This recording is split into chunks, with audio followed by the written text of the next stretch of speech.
કરો ચાલુ હેડો એટલે આ પતંગો જ્યારે બાળકો ચકાવશે અને પતંગો કપાશે ત્યારે એ પતંગ જ્યાં જંગલમાં કે કોઈ પણ જમીનમાં કે ગોચર જમીનમાં પડશે ત્યારે માટી પાણી સાથે મળી અને ત્યાં બીજ અને દ્વારા એ વૃક્ષ ઉગીને કરશે. એટલે એક પ્રકૃતિનું જતન અને વૃક્ષ ઉગાડવાનો ઉત્સવ સાથે એને જોડવાનો પ્રકૃતિને એ પણ એક અહીંયા કોન્સેપ્ટ ક્લિયર થાય છે. અને ઉત્સવ શાળા અને બાળકોએ આમાં ભાગ લીધો છે.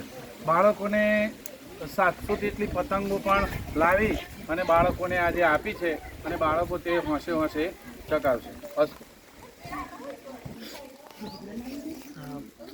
પ્રકૃતિનું જતન સંદર્ભે આજે ઉત્તરાયણ નિમિત્તે નવાબોબા પ્રાથમિક શાળામાં જે વૃક્ષો વાવો હરિયાળું બનાવો એ કોન્સેપ્ટને આધારિત આજે પ્રોજેક્ટ મૂક્યો છે.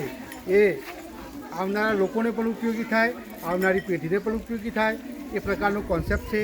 આનાથી વૃક્ષો વધવાનો છે, જંગલો વધવાનો છે, જેથી કરીને વધુ વૃક્ષો તો વરસાદ પણ વધુ તો ખેતી પણ સારી તો નાનામાં નાનો ખેડૂત પણ સમૃદ્ધ બને એવો ભાવાર્થ આ કોન્સેપ્ટ સાથે જોડાયેલો છે, જે આ શાળા પરિવાર તરફથી કરવામાં આવે છે.